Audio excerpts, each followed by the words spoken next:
This. Okay, Daijiro Matsui coming in right around 200 pounds. The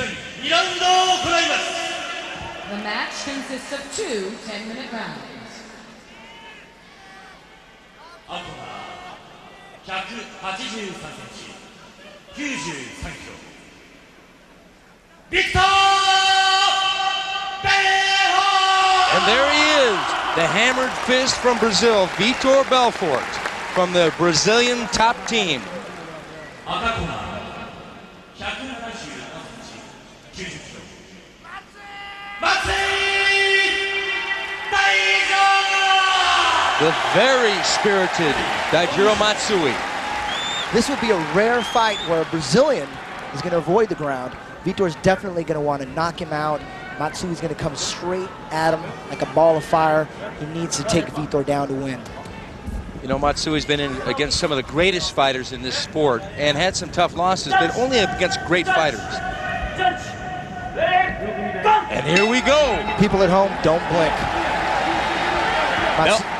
Belfort versus Matsui.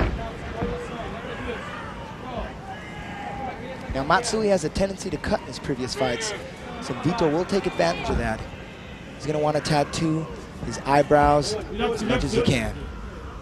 Now, nothing worse than a very relaxed Vitor Belfort, because you know that those rockets are going to start flying. Matsui's only chance really is to shoot and try to take the fight to the ground, but then Vitor really is a good grappler. He's Brazilian Jiu-Jitsu. Definitely. If the fight goes to the ground, Vitor's comfortable. He's been doing Brazilian Jiu-Jitsu most of his life, but he'd rather keep it on his feet. He wants the knockout. Now, Vitor might try to open him up with a jab or something just to get things rolling, because right now they're waiting for the other one to make a mistake so they can capitalize in a counter fight. Matsui definitely looking out for that left cross right down the pipe. It's been effective throughout Vitor's career. The crowd is getting restless, both fighters circling, waiting and waiting for the other to make a mistake, to try something offensive. Daijiro switching his stance a little bit. Vitor is not really a kicker. That would be one way to open Daijiro up to possibly a ground game at least. Both a little too cautious. Don't be surprised if Vitor explodes right in Matsui's face. Showing a lot of respect to each other. If Vitor was overconfident because Matsui's coming off back-to-back losses, it doesn't show. And there's the shoot by Matsui, and Vitor gets his back. Not a good situation for Matsui, pounding away with that right hand to the ribs and the head. Vitor needs to sink those hooks in. What do you think, Eddie? Absolutely. Sink the hooks in as fast as possible. But Matsui, coming out of the Sakuraba camp, he'll be looking for the knee bar. He's going to roll into a knee bar if possible, so Vitor is quite aware of that. It was Matsui that initiated the action with the shoot. Vitor sprawled great and then took his back. Now Vitor's got the right working to the body and then the head. He's got the left arm hook in, being held by Matsui. We could have another slow period here. Matsui's options are to tuck and hope that Vitor tries something, or to try and roll. Both men taking their time, being patient. Perfect opportunity for Vitor to sink his hooks in. But he's a little cautious. He knows Matsui wants that knee. There he goes. And now he spins up. And nice spin. Nice spin, as you alluded to. And he gets guard. It's a tight guard. Vitor scoots him away from the ropes because we don't want to have a restart. So Vitor, if they were going to scoot, they will scoot back toward the center of the ring. Matsui digging the heel kicks to the liver. In Vitor's last fight, he was quite happy to stay in Gilbert Yvel's guard and ground and pound. I don't think he's going to be happy doing that now. I think he's definitely going to try and pass his guard, make a move, or just stand up and get out of there and try to get some combinations going. Now, it's pretty hot here at the Seibu Dome. Outdoors, it's right around 85, 90 degrees, maybe even hotter, so sweat will be a factor when it comes to submissions. Absolutely. We're 2 minutes into this fight, and they're drenched in sweat. I don't see any arm bars happening here at all. Too slippery. You know, Vitor said that he really wants to make the sport of mixed martial arts grow in his native country of Brazil. And I quote him, he said, "Fighters don't go to the street and cause trouble. People like Ken and Frank Shamrock and Mark Kerr work and make a living doing this. They don't cause trouble in the street." A true sportsman, Vitor Belfort. Yeah, definitely. Jiu-Jitsu's been getting a bad rap in Brazil. And believe me, most Jiu-Jitsu players in Brazil are great guys, nice guys, have respect for one another. They're totally misunderstood. Vitor driving that right hand upside Matsui's head. Another left hand. Vitor's fist dangerous on the ground as well as standing. But standing, he's got a more of a chance to knock Matsui out, because you can't get the distance in a closed guard like this because you're too close. Can't wind up and get the momentum. Punches mixed.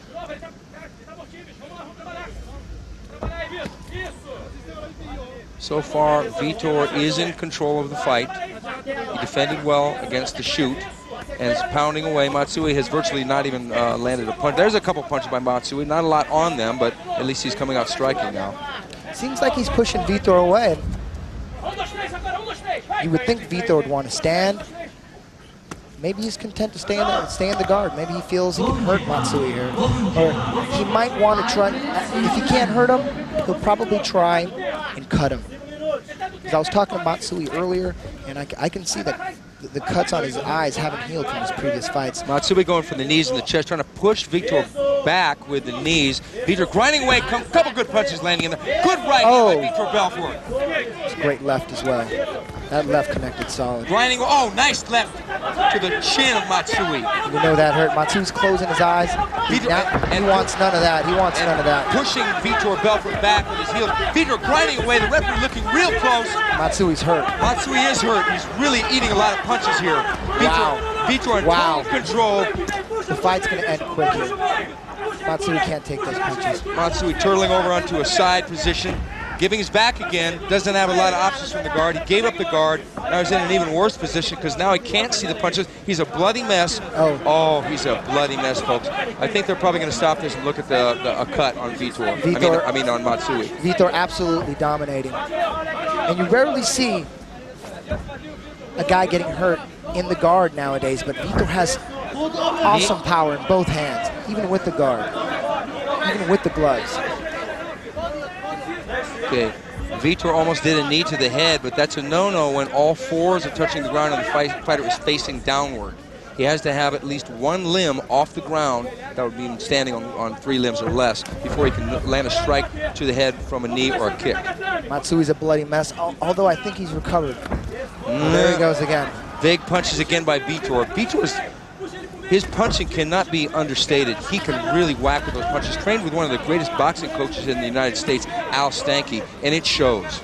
This is something you rarely see, a Brazilian grounding and pounding.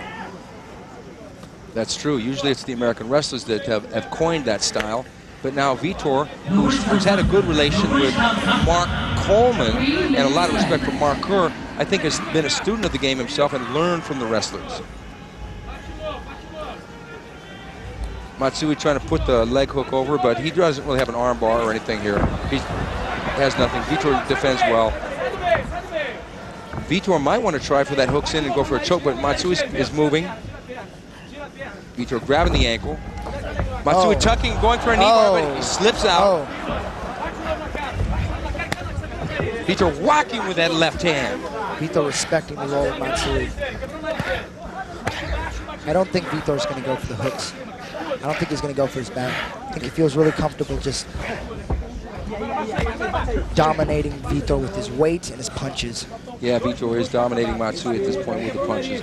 Matsui's bleeding a lot out the nose. I wouldn't be surprised if the doctor stopped it just to take a check, just for safety reasons. You know, we're not out here to see mayhem here. This is a sport, and sometimes cuts do happen. It almost looks like Matsui's trying to escape the ring and trying to escape the fight. He looks really hurt. He's bleeding bad. It's just a matter of time. He's eaten quite a bit of shots from Vitor Belfort. Belfort doesn't look any worse for the wear. Really hasn't been hit at all. And has been in no danger. Completely, totally dominating the fight on the ground from the top and also from the back of Matsui. The only chance Matsui has here is if Vitor runs out of gas and Matsui turns it on. That's the only chance. Because as long as Vitor's cardio stays intact, Matsui doesn't appear to have a chance here. Vitor Belfort, in his mixed martial art career, has had 2 losses, and one of them is to Kazushi Sakuraba, one of the greatest fighters in the world. That was a real tough loss because at that time, Vitor was highly regarded, had just knocked out Vanderlei Silva in Brazil, and was really on an upswing. And then he took about a year off and came back and dominated Gilbert Yvel from Holland, who was a highly regarded striker, and it surprised everyone, and he was basically saying, with that fight, I'm back. Yeah, in the Sakuraba fight, the first minute or so, Vitor looked dominating. He landed punch after punch, but I talked to Sakuraba. He said most of those punches were to the top of the head, and he wasn't fazed by it at all.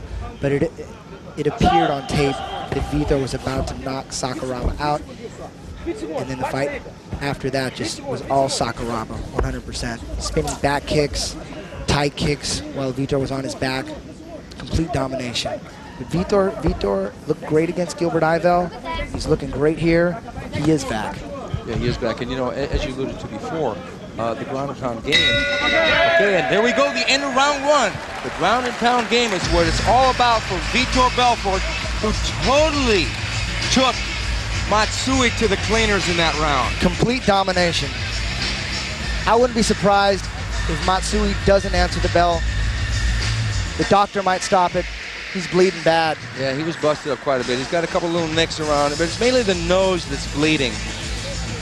Matsui being the true warrior, he has never given up in mixed martial art combat. He's never tapped out. He's had some hard losses, as we said, to Igor Vovchanchyn, Vanderlei Silva, but those are some of the top fighters in the sport. Here's Vitor grounding away with the right hand, body, then to the head, got his back, grounding away, punching away, pow! Totally happy punching from behind. He not once did he think to sink his hooks in. That right hand is just blasting Matsui. And Matsui realizes that that's not a good position to be in. And he's trying to think about tucking and rolling and going for the leg, but Vitor's leg is so far back he can't go for the knee bar.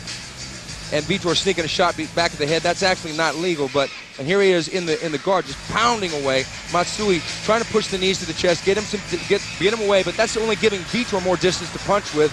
Matsui trying to push back, really, really in trouble here in the first round against Vitor Belfort. Here it is again. Vitor just grounding away, just cracked that left hand right upside Matsui's chin.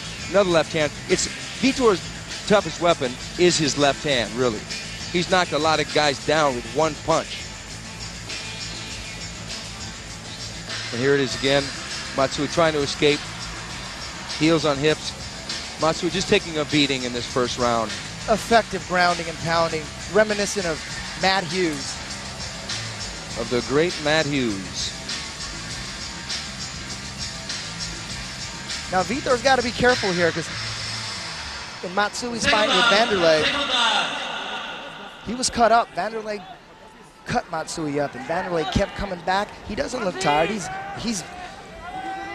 looks tore up. Yeah, that right eye of his is in bad shape. It's all swollen up. Vitor's back up, patient again. Vitor needs to be careful here. Even though Matsui's cut up, he can go forever. Matsui is the true energizer Japanese pro wrestler. He just goes and goes and goes. He can take punishment. He's hard to submit. Carlos Newton had him in a couple armbar attempts. Escaped him. Went the distance with Newton. Not a lot of guys go the distance with Carlos Newton, but Daijiro Matsui did. And that right eye of his is almost swollen shut. They might have to make a judgment call if it gets much worse. The question here is, how does Vitor Belfort feel? Is he getting a little winded? Because he could be in trouble if he's tired. But I could be totally wrong.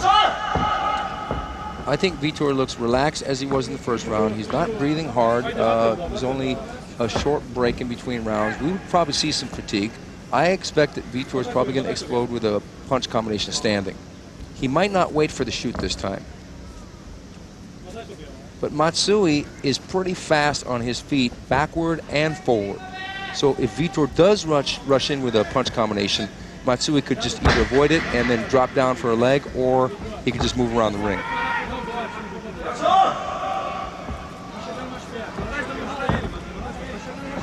Once again, Matsui might be the one that presses this fight because Vitor is being the matador so far.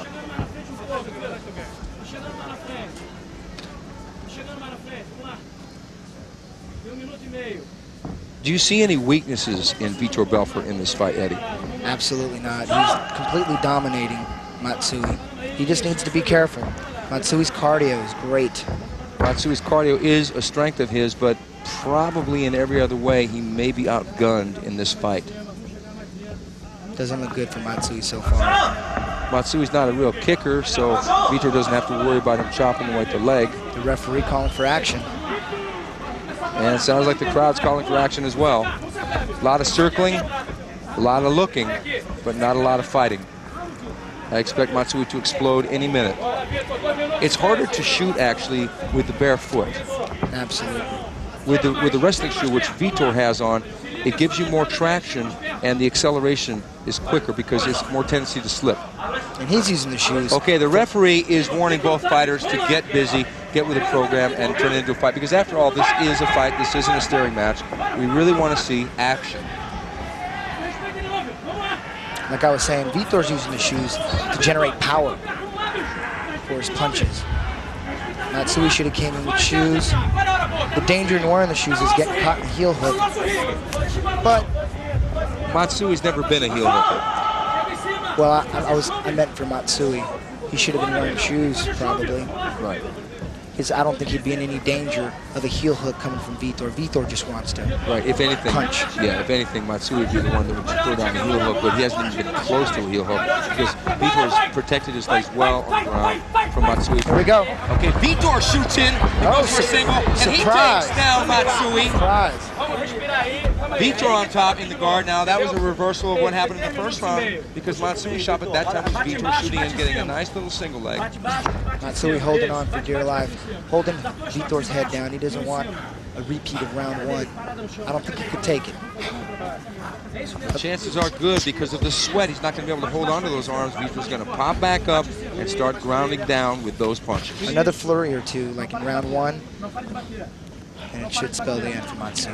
Yes, too bad, because Matsui, a real classy gentleman, just a little bit in over his head against Vitor Belfort in this one. Vitor Belfort really moving up in the rankings, considered probably one of the top fighters in the sport today. There's some great fighters in that division. You got Kazushi Sakuraba, Frank Shamrock, Tito Ortiz, and Vitor is right up there in the mix. Dan Henderson. It's a hot division right now. The middleweight division, 200 pounds and under. Come on, friend. Matsui says he loves arm bars from the ground, from the mount and the guard, but don't expect one here. The mixture of the blood and the sweat, it's just not going to happen unless he would have came in with pants. That's the only hope he would have had for an arm bar. Now, I know Vitor broke his hand when he fought Sakuraba, but it doesn't seem to be a factor tonight. He doesn't seem to be pulling his punches. He's letting them go with full force, so that hand seems to be back 100%. Vitor grinding away with that left hand again, just taking his time, picking his shots, a little short shot there with the left. Belfort up now. Now, this is a dangerous position. Matsui is going to take full power punches. As soon as Vitor works those hands free, he's going to land the bomb. Picking his shot. Expect a flurry, folks. Matsui chopping away with a little tap of his own. It's quite obvious Vitor has no intent to submit Matsui. He's not trying to pass his guard. When he had his back, he didn't sink his hooks in. He wants to punish Matsui. Okay, now the referees are restarting the fighters because they were getting a little bit too close to the ring ropes. One of the safety prevention measures that they take here in the Pride Fighting Championships is if they're on the ground and sliding toward the ring, rather than have them fall out of the ring, which could be potentially dangerous, they actually reset the fighters in the exact same position they were on the ground toward the center of the ring and restart them in the same position. Yeah, that was taken from jiu-jitsu tournaments. It's quite common. Pride has taken, oh, nice combination there by Vitor Belfort. Pride has taken virtually the best rules of all mixed martial arts and some martial arts which aren't mixed martial arts, like say like kickboxing or Brazilian Jiu-Jitsu, and put them together in a rule format that is user-friendly, fan-friendly, and safety-friendly for the fighters. Good left hand by Vitor Belfort. Camelou de novo. Camelou de novo, Vitor. Mais uma vez, Vitor. Belfort trying to get up high again. Base is up high. Expect him to spring up and drop a couple of bombs. Chopping down with a back hammer fist on Matsui. It's a great idea. Great left. There it is. That's his bread and butter punch, folks. Vitor Belfort is a left-hand hitter, but that right hand lands again. His base up high. Matsui, oh! Those punches were partially blocked by Matsui. Matsui might want to try a sweep when he goes up high like that, but Vitor knows the counters. Here they go. They're moving him to the center of the ring again. Right. Good idea. Keeping him in the exact same position. And there they go again. Vitor Belfort completely dominating the fight. 3 minutes left in the round. Not exactly the barn burner. Some people predicted that Vitor was going to knock Matsui out quick. Oh, Matsui going for an armbar, but Too much space. too much sweat, too much space. It was a wild attempt, but at least he tried something rather than just lay in the guard and take a beating. Matsui looking worse for the wear, though. The blood is pretty much subsided. It doesn't appear that Vitor is trying to finish Matsui. Oh, nice right hand by Nice, Vitor. nice. A couple more of those. Vitor taking his time and popping up and boom, boom, boom, and then back down in control. Are there any elemental moves that Matsui could do here to get back in the game, Eddie?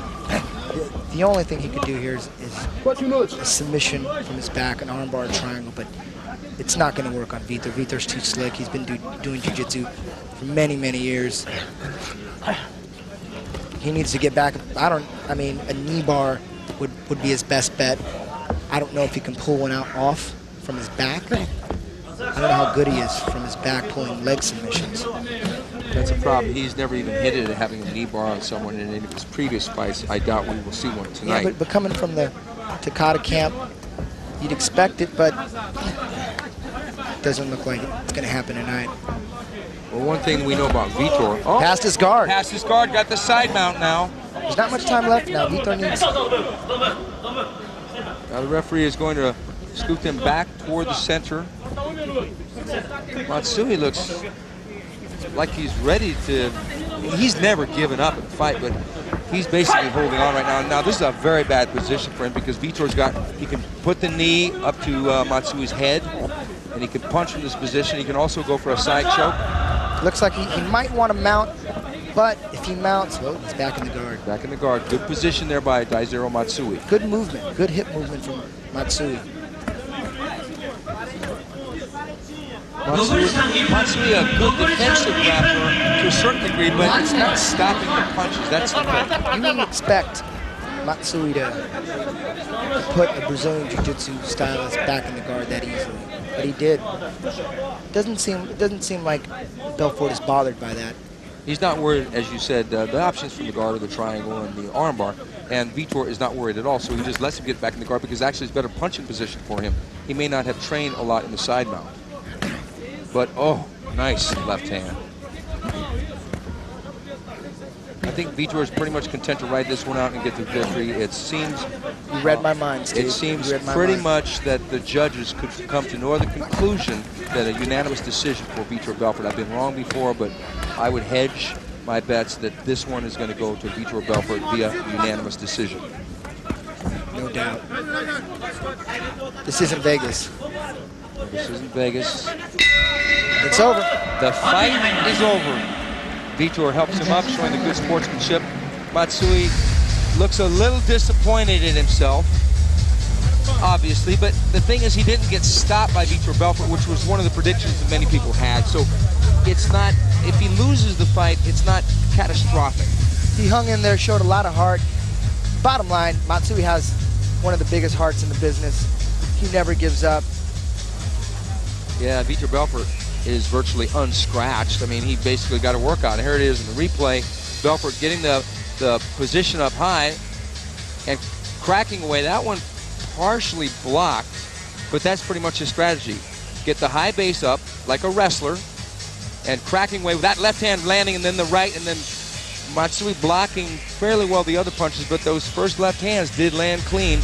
Matsui's right eye fairly swollen, but I've seen him in worse shape in some fights. For instance, the Bochanchen fight, he was bleeding pretty bad, and he was all busted up.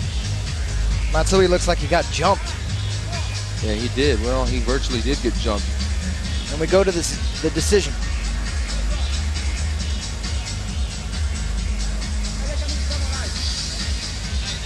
Waiting for the judge's decision, and here it is.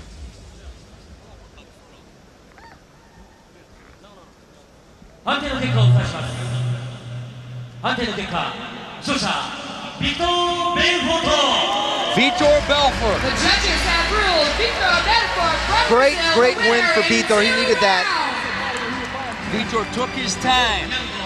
He didn't do anything crazy. He got the win. It wasn't a tremendously exciting match, but Matsui is a great defensive fighter, so Vitor did what he had to do, got the win, up for bigger and better things. There they are showing the respect. There's no bad blood between these gentlemen. They're both really charismatic individuals. There was a lot of blood, but no bad blood, like you said, Steve. Yeah, and Vitor Belfort raising the hand of Daijiro Matsui for the hometown crowd. An unfortunate loss for Matsui again. He goes back, but he doesn't look dejected. Vitor has truly become a class act.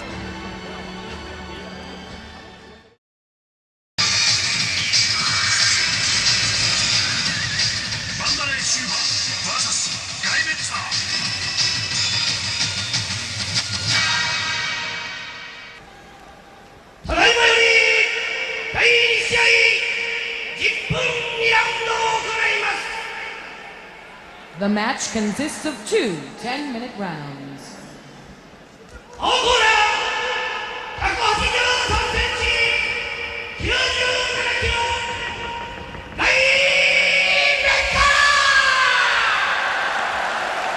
There he is, from the Lion's Den, Guy Mezger from the USA.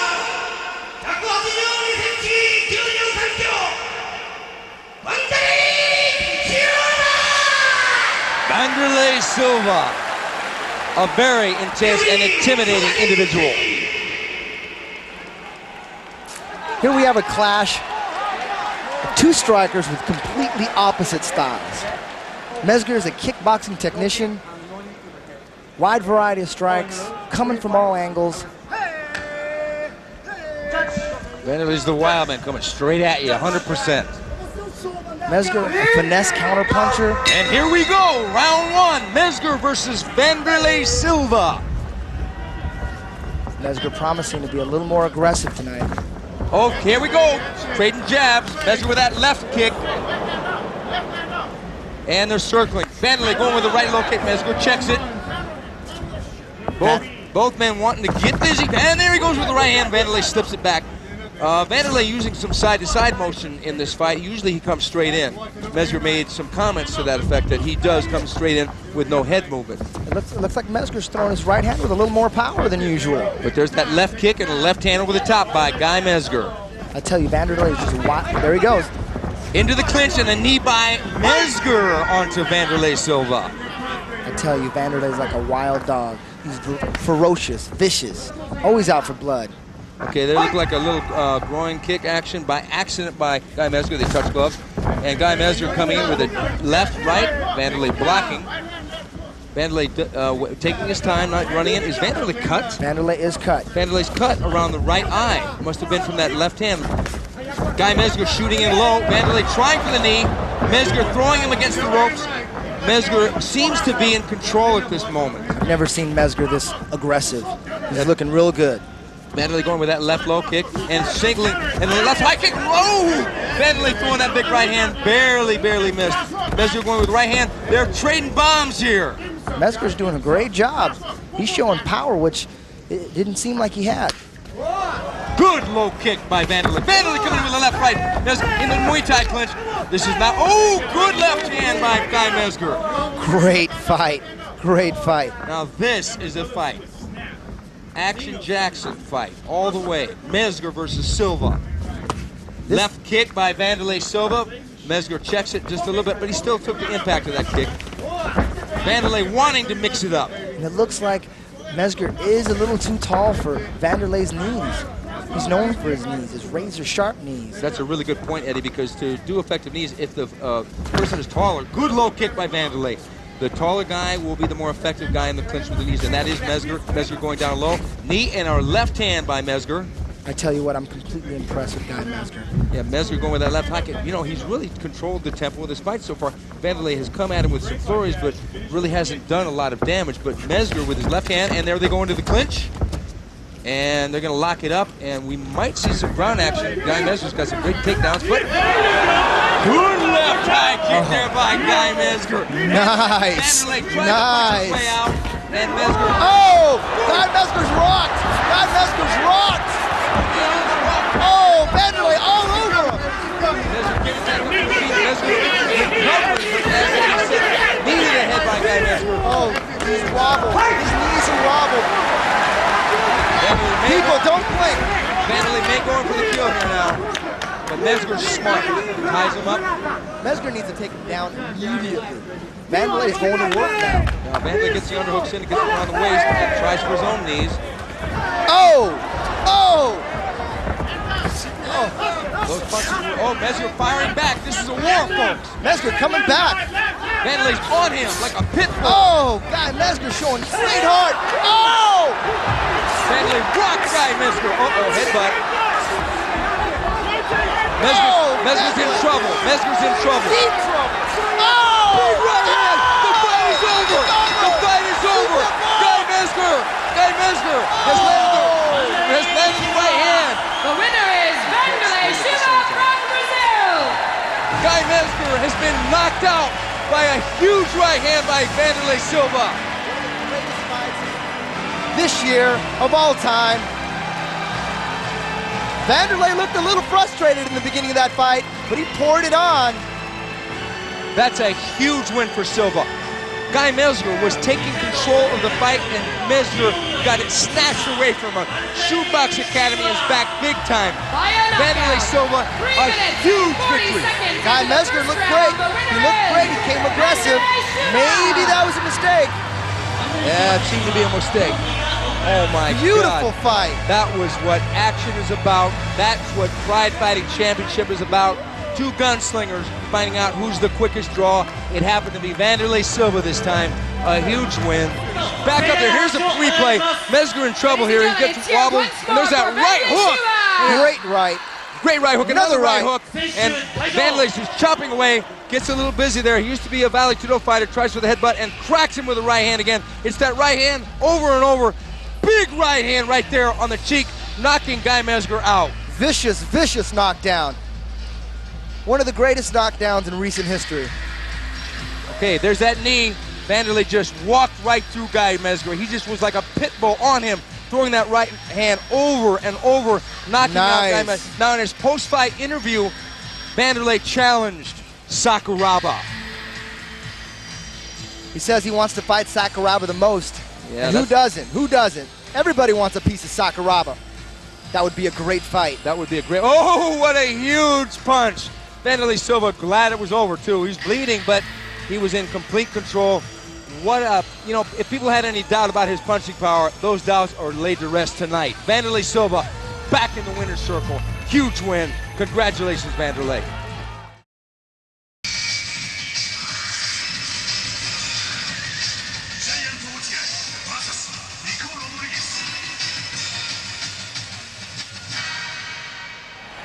Okay, here he is, Giant Ochi. You know,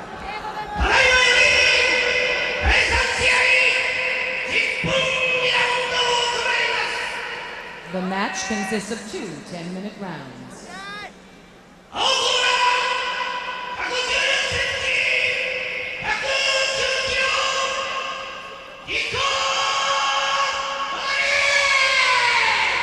Rico Rodriguez from the United States.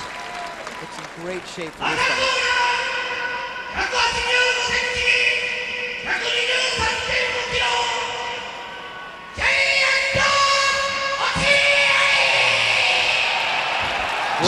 Giant Ochai, what a wild man. Now this guy, I don't know who likes being in the ring more, Giant Ochai or Rico. They both love being in that ring. Giant Ochai, the quintessential retro showman at this point, Eddie. Yep, in only his second NHB fight, Rico has an edge on him in experience. He likes the rear naked choke, Ochai. He's been training his hands with Sataki. We'll see if that comes into play tonight. Rico's focused, he's on a mission. And here we go, round one. Rodriguez versus Ochai. Expect fireworks in this one. It might not go long, folks. We don't know. Nice right low kick by Rico Rodriguez. Tell you what, Coming in, shooting those left rights. Rico's gonna soften him up and go for the Right takedown. front kick by Rico Rodriguez. Expect to shoot. Rico wants to take him down, submit him. Rear back kick by Rico Rodriguez. Doesn't do anything. He's been hanging out with Sakuraba. And Rico Same. shoots, just as Eddie said. Giant Ochai with the underhooks. Now they're in the standing clinch. Rico chopping away with the tie knees. Most of those aren't landing because Giant is blocking with his right hand. Rico definitely wants to go to the ground. He wants an armbar, he'd like a triangle, a leg submission. He wants to make the Japanese fans happy. He wants... There we Good go. punches by Rico Rodriguez. Giant Ochai answers back with a left hook. It's going down now, guys. There we go. Nice sprawl by Ochai. Rico frustrated in his shooting attempt. Ochai got a front guillotine. Rico not worried. He's been there, done that. Oh! Oh! Nice. Beautiful body slam by Rico Rodriguez. He put that leg under the crotch, put the arm over the top, and picked him right up and slammed him out of that guillotine choke. Side mount control. Rico going for the mount. Got half mount now. Right hand by Rico Rodriguez. Rico in the half guard. Expect him to pass. He will pass. He does want the mount. Past the guard, right? Just a matter of time, Steve. Well, Ochai's done, he did a good sprawl, but and he got the guillotine choke, but Rico's been there a million times, and he did a beautiful upward body slam over the head. Good left. Chopping away there with the right hand. He's going to distract him with the punches, then he's going to pass the guard, as you said. Uchai's doing a good job of keeping him in half guard. Uh-oh, going for the knee bar now. He's got it. He got it. He's got it. He might be a little too low on the leg. He's readjusting. Ochai spun out. He pushes way out and back on their feet. Great defense there by Giant Ochai. Ochai has some skill. Now it's on, fellas. Now Ochai's got some wild punches standing up, and expect low kicks from Ochai as well. There's a left roundhouse kick blocked by Rodriguez.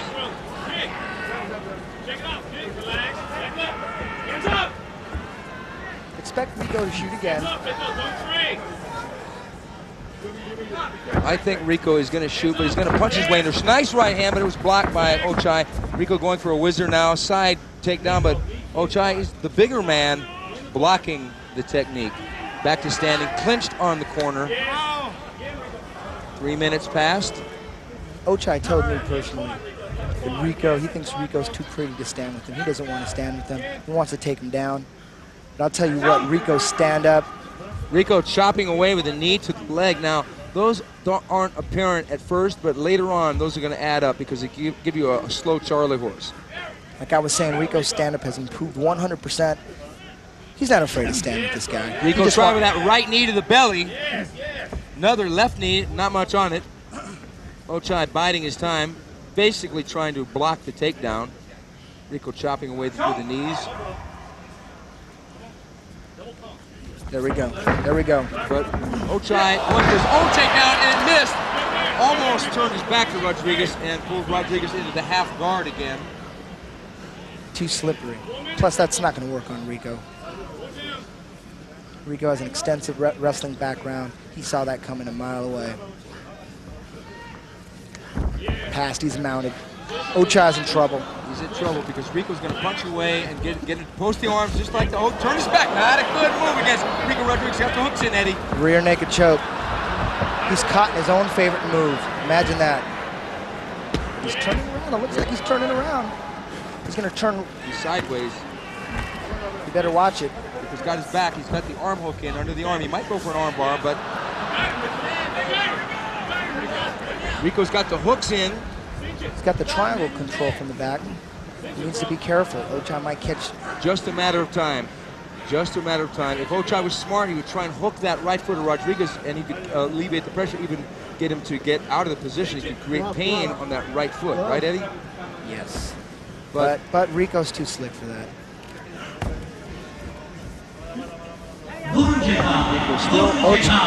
Ochai's in trouble here. Yeah, it's a matter of time before Rico sinks that choke. He has 5 minutes left in the round. Plenty of time to work that rear naked choke. It's like riding a whale because that's a big guy in there, Giant Ochai. He's named Giant because they say he's like a great big teddy bear or panda bear, to be more specific. Here we go. Soften him up. Rico rolling around with him. Don't be surprised if he switches to an armbar. Based on what Ochai does, if Ochai tries to spin out of it, it's going to take an arm. He might do that right about now. He's got that arm hooked. Oh, pop. That was a good defensive move by Ochai, taking advantage of the sweat and popping over into the mounted position. Still not a good position, but it's better than having your back to Rico Rodriguez. Rico's too slick here. This is Rico's world. Ochai's in deep trouble. Just a matter of time. Rico's smothering him right here. The only chance Ochai here is... Oh, he's tapped. It's over. Yeah, he smothered him.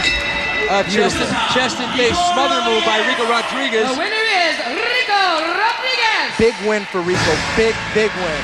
Now Rico predicted a submission. He got a submission. It might not have been the one he wanted. He didn't to smother a man with his chest, but it's a technique. He used it. A lot of guys just use it to cook a guy and slow him down, but Rico actually submitted Giant Ochai with the move. And he did it for the Japanese fans. He wanted to please them. He loves coming to Japan. He loves fighting for the Japanese people. Here we go. The mount control Rico had is too much for Ochai. Just smothering him here. Ochai couldn't breathe. Just all over him here. He's twisting up on that neck, and he's also got Rico's got his chest against Ochai's face and nose, can't breathe, and tap out.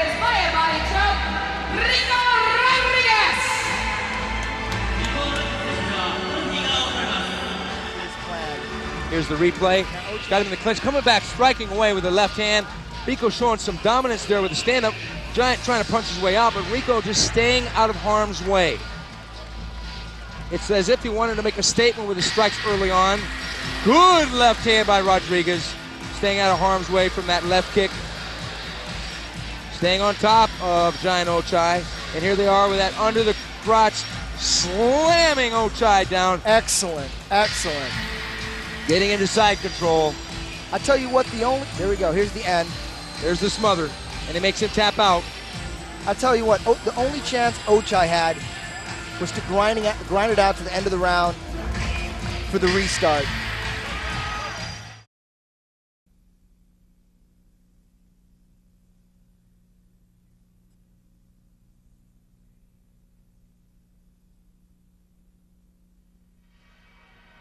Tonight we're going to see ただいまより第4試合10分2ラウンドを行います。 The match consists of two Okay, here we 10-minute go. rounds. Battle of two big men in this one. 青コーナー192センチ110キロゲリー・ゲットリッチ Big Daddy Gary Goodrich from Canada. Now this man I termed as king of the one-punch knockouts. He's ready to 赤 go. コーナー187センチ104キロ切ります Now, if there's ever been a real action stand-up fighter in this sport, this guy can do some crazy moves, jump knees, punches. He's a knockout artist himself. He got beat in his last fight by Vitor Belfort with a ground game, and I think Gary saw that ground game got Mark Coleman into his training and expects to take Gilbert Yvel down in this fight and try and duplicate what Vitor Belfort did in his last fight against Gilbert Yvel. And that's a fight strategy we've never seen from Gary Goodridge. He always thought trying to take the fight to the ground was silly. Gilbert has changed his mind. Okay, here we go, round one. Two men with danger in their eyes standing up. Both had powerful fists. Gary Goodridge more of a one-punch guy, and Gilbert more of a combination stand-up striker. The fight will end up on the ground. Gary's on a mission to ground and pound. Gilbert taking his time, unlike last fight with Vitor Belfort, where he came right out and threw a kick and got taken down immediately. Big high kick! Big high kick! The fight is over! One huge kick! Gilbert Yvel making a huge statement! One kick! That's what Thai boxing's all about! You can't stand there against a guy with lightning in his foot like that! Oh my. Gilbert Yvel has arrived to the mixed martial arts world in a big way. Big way.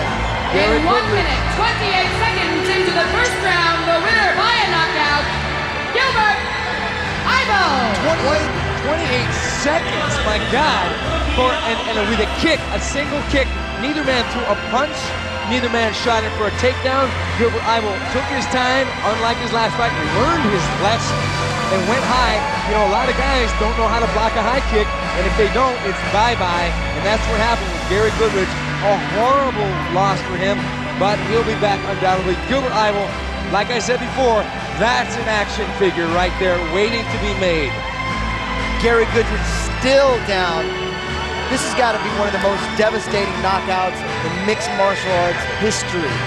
Now there have been, here it is on the replay. He's waiting, and he's in a big high kick, just bounced off Gary Goodridge's head. An instant knockout. If you don't block a technique like that, if you don't know how, understand the high kick, you can't drop your hands against a Muay Thai fighter with the kicking ability of Gilbert Yvel. You just cannot do it, because he will crack the shin kick and call boom. Horrible, horrible sight to see, but you know what? Gilbert Yvel, as you said, Eddie, has arrived. There's the backflip. Whoa, what a gymnast this guy. Wild man from Holland, Gilbert Yvel.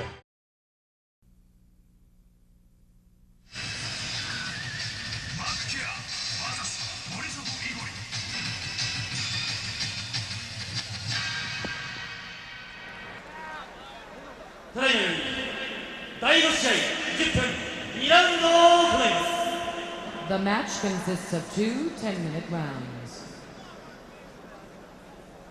青コーナー185センチ114キロ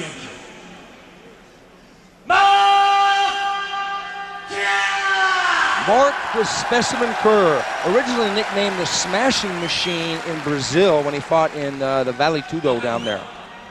182センチ98.5キロBorisov Igor from Russia. Now, I'm going to tell you something. This guy looks very well conditioned. He looked really good against Giant Ochai. But like I said, Mark Kerr is so focused.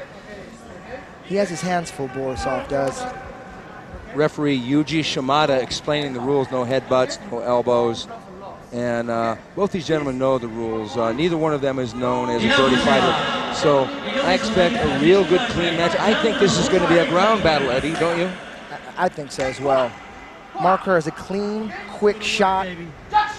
Borisov virtually has no chance of defending against the takedown. So here we go, round one. Russia versus the United States. There's a little bit of a weight difference in this. Borisov coming out with his hands up. Kerr much improved in the stand-up game.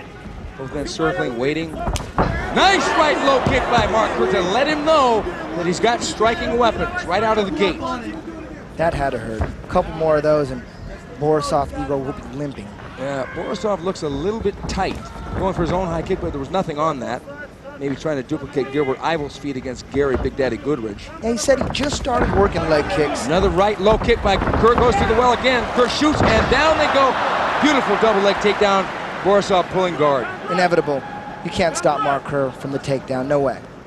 In mixed martial arts, currently, Mark Kerr may be the premier takedown artist, although Fujita took him down in their fight. Yeah, if he gasses out and he's getting tired, that's the only shot an opponent of Mark Kerr Now, has. Borisov is turning his hips to the side. Mark Kerr knows probably virtually every offensive, defensive position from the guard, so he's nothing he hasn't seen before. Holding Mark Kerr's head down is a good idea here. You don't want him to start smashing down those punches. Mark Kerr bringing his base up high. Borisov loosening the guard.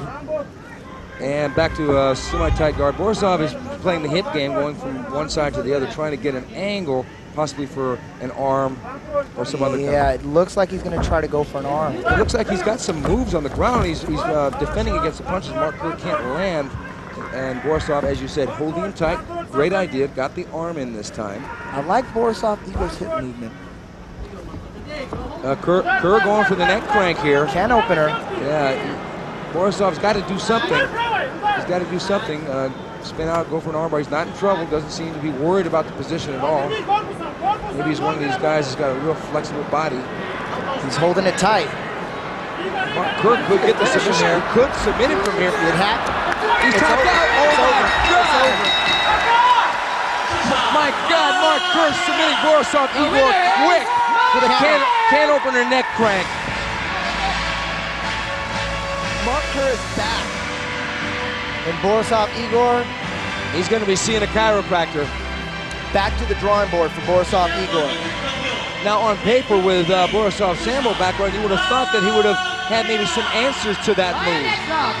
2 Yeah, minutes, 6 seconds into the first round. The winner is Mark Kerr. 2 minutes, 6 seconds of the first round. Mark Kerr on a mission, back on top. Like I told you earlier, Steve, when Mark Kerr's ready to go, I don't think anybody can beat him.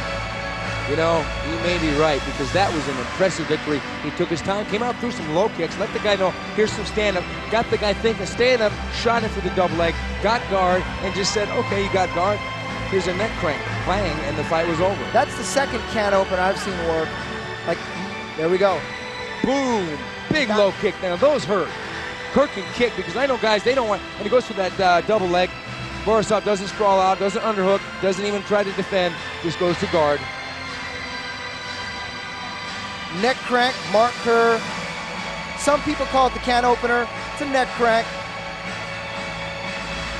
You know, one of Mark Kerr's former teammates out of the Hammer House, Mark Coleman, used that same neck crank can opener from the guard against Sataki in January to qualify for the Pride Fighting Championship Grand Prix, of which he won. Now Kerr probably thinking, hey, one wrestler won the Grand Prix Pride tournament, maybe he's next. We're going to see a lot of these can openers coming in. You know, it's interesting. Oh, he's, you know, Borisov's going out of the ring. That was a tough one, you know. He's all right. Just a safety precaution. That's a tough move. You get a guy as strong as Mark Kerr up there.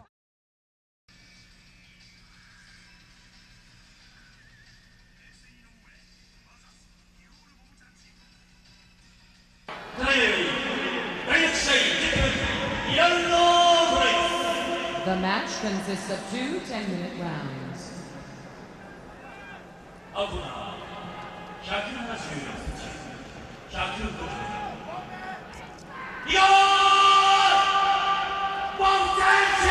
Okay, there he is, the punching machine from the Ukraine, Igor Vovchanchin. 180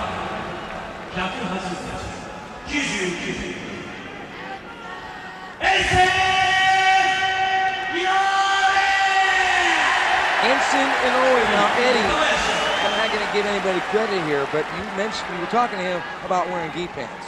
I told him it's a good idea because if Igor's going to be in his guard, if you could take Igor down, why not wear the gi pants? It's a lot easier to get submissions, arm bars, triangles with the gi pants. It's a good idea, and there's really nothing Igor could do to use against him. I mean, the pants aren't going to be the downfall for Enson Inoue. They'll only help him. So by using the deep hands, you know he's going to try for a ground game because he's not going to help him standing up. Yeah, here we go, round one. He might have changed his And game. he goes in with that right hand. Oh, he's trying to take him down. Trying to take him down through the right hand out He of had the us gate. fooled. Beauchanchen's falling back, training with Igor Beauchanchen. Beauchanchen in the gunfight here with Enson Inoue throwing bombs. They're throwing bombs, folks. Big right hand by Beauchanchen, and down goes Inoue. Beauchanchen's going to the guard. That's not where he wants to be. Fireworks. Beauchanchen's trying to pass the guard. He's almost in a reverse triangle. Trying to get out. He's got his back. Beauchanchen on top. This is a war, folks. Half mount by Beauchanchen for half guard. Beauchanchen cut. Oh my God, it's a bad cut. Well, Enson did throw down with Beauchanchen. He's bleeding bad now. That cut may have been open by that wild right hand that Enson only threw it at the very beginning, or it may have been a headbutt. We don't know for sure. But Beauchanchen on top. Beauchanchen's been cut. He is a bit of a bleeder. He's bled in almost every one of his fights. Beauchanchen is throwing some wild rights that virtually all missed. If those punches would have connected, this fight would have been over maybe either way. Although Beauchanchen's got a great chin, being a former kickboxing champion. And Beauchanchen might want to try and pass the guard, get them out, but from the mount, he's really only going to try and ground and pound because Beauchanchen is not notorious for submissions. Enson needs to put Igor in full guard. That's all he's thinking about right now. If he can put him in full guard, he has a real good chance of pulling off an armbar or a triangle. He got Randy Couture in a beautiful armbar. He needs to put him in his full guard. Now, I think that Beauchanchen basically is going to try to ground and pound from this position. That's his only shot here. Enson did go for the guard, as you said, Eddie. Here we go. Beauchanchen sitting up high, much like Sakuraba did against Royce Gracie. Enson needs to hold his head down in order to get that armbar. He needs to break his posture. Enson doing great so far. Enson going up high with the legs, going to go for the triangle. He gives it up. Oh, good left hand by Beauchanchen. Another good left hand. Enson Inoue's head hit the canvas. That was such a hard shot. Even from the guard, Beauchanchen could generate power, and Enson knows that. He's going for the armbar. He's got an inverted armbar. Beauchanchen going up high. Got his arm. You see what I mean, Steve? The submissions on his back are a little more dangerous. He's going for him now. Igor's a little worried. Well, if he's worried, he got out of both of them. Beauchanchen still in the guard. Enson Inoue with a closed guard around Igor's back. Igor sitting up tied, grinding away, right hand to the body. Enson trying, legs up high again. Igor seems to know how to defend at this point, but Enson is dangerous, as you alluded to, because he's got submissions from the bottom. That's probably his best position. Good left hand by Beauchanchen. There he goes. Oh, he's going for the armbar. Beauchanchen gets his way out. Beauchanchen with a loose guard may want to think about trying to stand up, especially when he's not totally trapped down like this. There he goes again. Enson has a nice guard. There he goes punching again. Big right hand, but it missed. Now, if he misses his head and hits the canvas, that right hand landed. Left hand by Beauchanchen. Beauchanchen throwing bombs from the guard here. There he goes. If he keeps his legs high and gets a high guard, those punches won't be as effective. He can't wind up. He needs to get a higher Chopping guard. away with that right hand. Igor was holding on to Enson's gloves. Big right hand by Beauchanchen. Beauchanchen cracking away with that right hand over and over. Enson hanging on. He needs to try submission now before it's too late. He doesn't want to get dizzy from those punches because those punches will have an effect inside of his head. Beauchanchen cracking away. Right there, arm open. Wild right hand by Beauchanchen missing. Scooting to the side. We may have a restart back to the center ring. Enson going up high again, but nothing doing. Beauchanchen staying in a good position to avoid the submission at this point. Looks like Enson's getting a little rocked Left here. hand, right hand by Beauchanchen, over and over. Enson's taking some shot, but he said he was okay to the referee. Still very much in the fight. He's slipping some of those punches a little bit. He's taking a little bit of the impact, but he's turning his head, so he's not taking the full impact. Hopefully, Bob Jansen will punch himself out. Right hand by Bob Jansen again. 5 minutes into the round. Like Vitor, Igor's punches from the guard are powerful.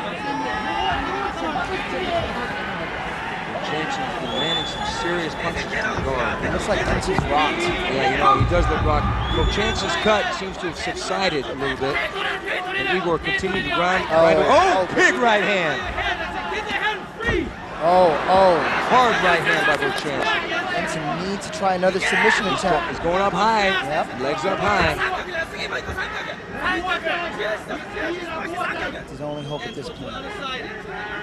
This fight is starting to look like a classic battle between Tank Abbott and Oleg Taktarov, where the puncher was on top throwing punches, and later on, the grappler from the bottom got rear control and choked him out. We'll see if that can happen tonight. Don't think Igor's going to punch himself out. I think he can keep punching all night. Powerful strikes. Powerful strikes. Now, in Ensign's last fight, he was in the guard against Mark Kerr, but these strikes probably have a little more impact than Thursday. A little more juice behind him. That's right. Igor's got the arm trap, but I don't even think he knows he does. Ensign looked like he was shifting his hips. Looked like he might be thinking armbar again. Because Igor's arms are so short, he probably would be hard to armbar. Because his body is so thick and short and stubby. He's never been submitted with a straight armbar or a leg lock. There's that right hand again. I'll tell you what, anybody can get armbarred. But he hasn't been yet in his career. Theoretically, you're right. We'll see if it happens tonight. We'll see if the theory, we'll see if the theory of the armbar can take Igor Vovchanchyn out. Ensign is rocked.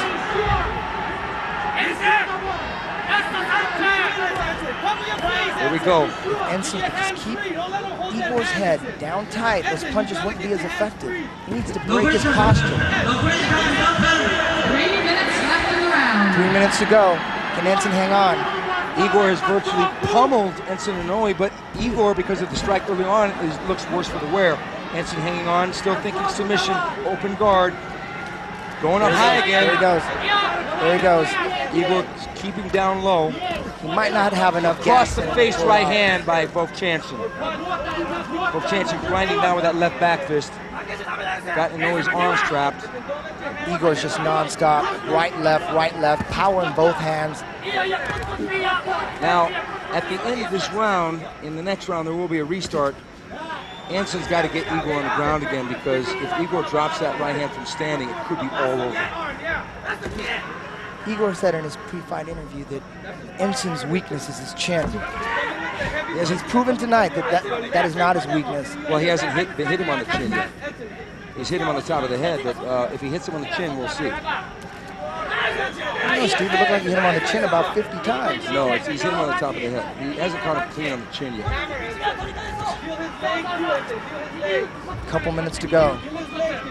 Doesn't look like Igor's tiring out at all. It looks like Ensign might be fading. Now, Ensign is blocking partially a lot of those shots, and Igor trying for a mount, but then Back to half guard. half guard now. Expect Ensign to try and get back into full guard. Igor going for the mount, but Ensign trying to prevent that. Foot trap. This is going to be interesting now. And Igor almost got the mount, almost, but no, he's going to give it up. I think Igor's punches were more effective from the guard. It's a little too tight here. Can't wind up. He was doing great from the guard. Yeah, well, Look at that. He's pummeling. okay, now he's going for the mount again. Igor going for the mount. 1 minute left. 1 minute left in the first round. Igor almost got the mount. He's going to start dropping bombs now. Right back fist to Ensign. Ensign's in trouble now. Igor in the mount. It's almost He's got his over. back. Now this is what he doesn't want, because Vovchanchyn can virtually control it, same way he did against Matsui. Grinding down with that right back fist. Can he hold on? The end of the round is near. Can he hold on? Big punches by Vovchanchyn. Ensign's in trouble here. Virtually no chance of a submission from this point. 30 seconds to go. Can Ensign hold on? Vovchanchyn needs to wind up with that left hand. It looks like Igor's tiring out. Oh, Needs to wind up to the front. There it is. Ensign hanging on. hanging on, trying to put him back in half guard. Can he hold on? There's about 10 seconds left. Ensign doing virtually nothing but covering up, taking a beating at this moment. Looks like Ensign's gonna make it. Looks like he's gonna make it. Don't expect a submission attempt. There it is. Round one. Wow. Ensign Inoue taking a virtual beating in that round from Igor Vovchanchyn. Igor being cut himself. Ensign's still on the mat. Doesn't look like he even wants to get up. It looks like they may call this fight. This fight may be over. Ensign can't even get up on his own. This fight may be over. It's over. It's over. There's no way. He can't even make it back to his corner. He can't even stand up. Ensign had to be dragged back in his corner. Not a good sign. He's sitting on the floor. Don't expect him to be back. It's a tough proposition having a guard against a guy that will not let you get him in a submission hold and bashes your head in. Ensign took a beating. He looks like he's pretty much out of it. They may call this fight. It's over. They may call. Yeah, the doctor's really looking at him. Great fight. Great fight. Ensign hung in there, showed a lot of heart. Ensign is a true warrior. You know, in a way, I hope they stop it. No. He shouldn't go back out there because standing up, he's not got no shot. His head is still spinning. He's not going to make it. You know, Vovchanchyn will drop up. That fight is over. Fight is over. It looked like he wanted to over. continue. Looked like he wanted to continue. The ref stepped in. The doctor stepped in. Stopped it. Vovchanchyn ready to continue the beating. Good call.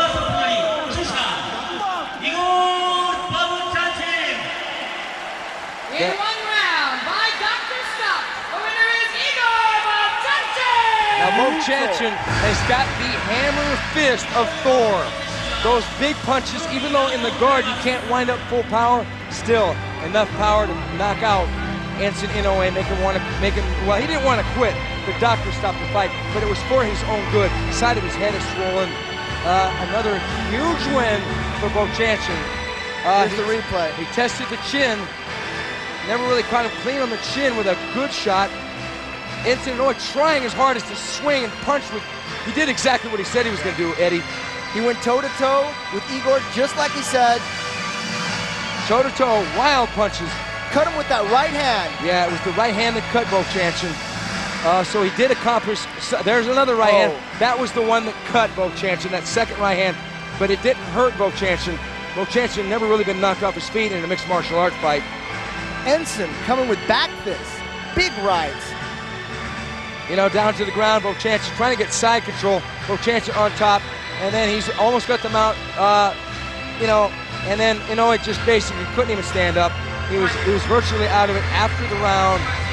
His cornermen were really, they don't want to really throw in the towel. He's got the heart.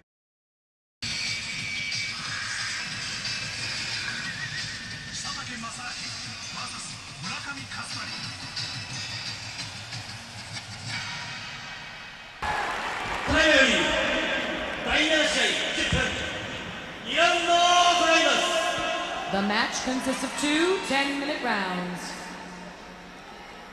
青コーナー185センチ、97キロ。村上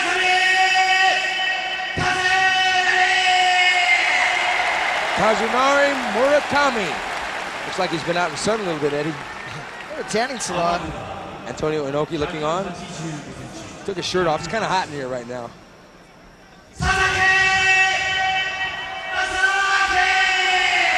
Former K1 superstar Masaki Satake. He looks really focused, doesn't he, Steve? Yeah, you know, he trains with Giant Ochai, so they're kind of probably go to the same hairstylist.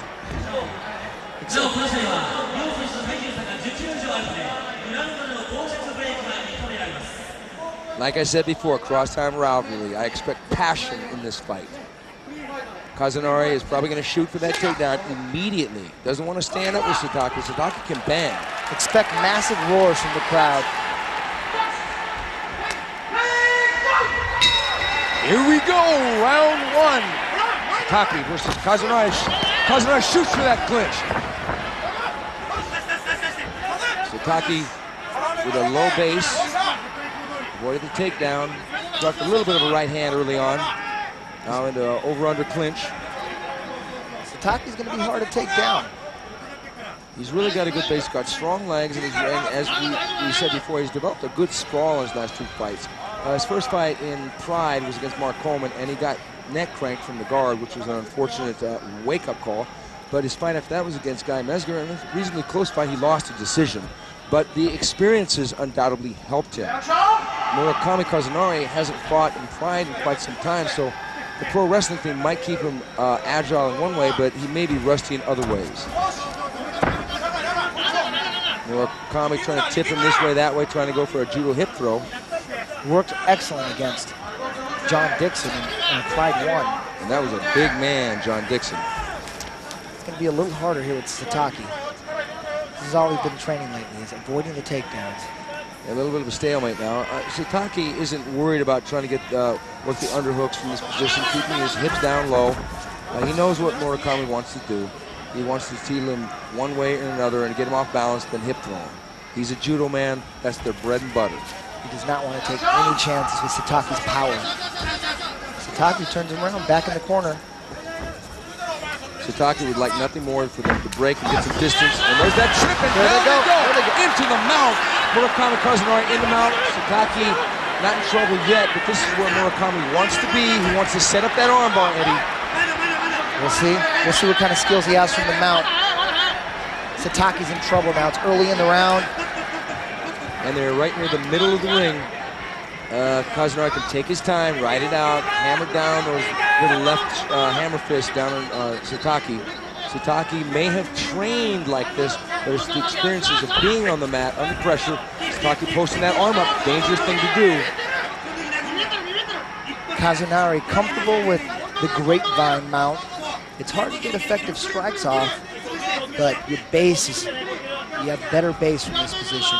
Now to get effective strikes, he's probably going to have to sit on his stomach and rain down. Here it goes. He sets that arm up.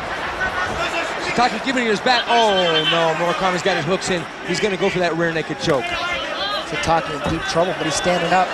Stand up, hips up high, and flipping around, trying to turn over. Murakami's still got his back. Sataki's still in a little bit of trouble. The leg hooks aren't in. Sataki spins around, and they're getting back up. Sataki, spirited effort, pops back up. Sataki, right hand. Nice. Great work by Masaaki Sataki. Great escape. You got to give it to Sataki. It's obvious he's been working on his ground skills. You know, it being hot in here, it's hard to keep hold of that body with all the sweat. It's like oil on the body. Big right hand by Sataki, kind of missed. Slapped upside the head. Murakami doesn't want that because that's the one punch that Maurice Smith knocked him out with. Murakami coming with his own left hand. Murakami with the right foot forward in southpaw position. You can tell Sataki has power in that right hand. Expect the low kick from Sataki. Kazunari shooting in. Sataki sprawling back in a tie clinch, trying to keep him back, trying to keep the arms under the throat. Here we go again. It's just a matter of time before Murakami works his magic and either does a trip or a hip throw. Ogawa giving you instructions from ringside. Back into a stalemate in the corner. Sataki doesn't look worried at all. He's doing pretty good so far. He's in a real bad position. He was mounted. He gave his back up. Murakami was going for the leg hooks. He was on his way to a rear naked choke. And Sataki went one way, then spun the other, got out, went out back door, stood back up. Good work. I'm surprised that Murakami's not trying any moves here. Well, notoriously, he's not a striker. He does have a good wild right hand. As a matter of fact, he kind of surprised Maurice Smith when they fought with that punch. And Maurice didn't expect it. It ran across the ring and hit Maurice and kind of knocked him down with that punch. Foot stomp. That bothered Sataki. Well, they say that foot stomps aren't legal. I mean, aren't illegal, so it's a legal technique in the Ring of Pride. Both men waiting. It's a patience game here. Okay, we're halfway through the round. 5 minutes gone, and it is a 10-minute round. This fight is scheduled for 2 10-minute rounds. Murakami has plenty of time to take him down, work a submission. 5 minutes is plenty of time, but he needs to make a move now. Try to sweep that leg, trip him, and then get him for a hip throw. Kazunari is patient, and Satake is patient. Satake may want to think about trying to get underhooks under the arm, but he's trying to trap the arms and keep his base down low. And the referee is going to restart the fighters for lack of action. It is a good call, because they're basically just buying time, waiting for the other to make a mistake. No need for them to sit there. But this is where Satake's dangerous. Got the distance, could throw. Oh, high kick by Satake. It didn't really land clean. Right hand by Satake. Murakami trying to shoot in. Low kick. Almost knocked Murakami down. Satake grinding him from a distance. Satake doing a lot of damage here. Murakami rushing in. He knows he can't stay on the outside of the punches and kicks. Shooting in. Got the arms around the waist. And there we go. Oh, no. He tried to suplex over the top. Pulled Satake into the mount.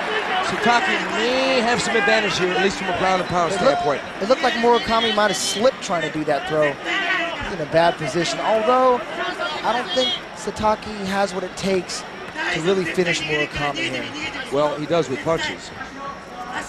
We'll see what kind of balance he has from the mount here. Problem is when you go up high with punches, the other guy can block and get you off balance and spin you. Landed some. Oh, good right hand by Satake. Murakami's in trouble. His mouthpiece is coming out. He's taking a beating. He might tap out from this. Satake can bang. Oh, it's close. It's close. He's not protecting well. Satake's doing great. Satake posting that head down to the ground. There's no give when the head's up against the canvas like that. Satake throwing the back fist.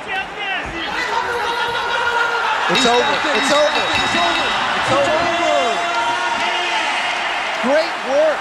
Masaaki Satake. He did, in fact, finish him. Wasn't with a jiu-jitsu move, but it was with a kickboxing move. Mounted position, ground and pound, posted with the left hand, held the head, and pounded him with that right hand. They're trying Ochai in the ring, congratulating. That's a good win for Satake. I think Satake's finally taken it to the next level. He's progressed. He's only been doing mixed martial arts for what, under a year, Steve? Yeah.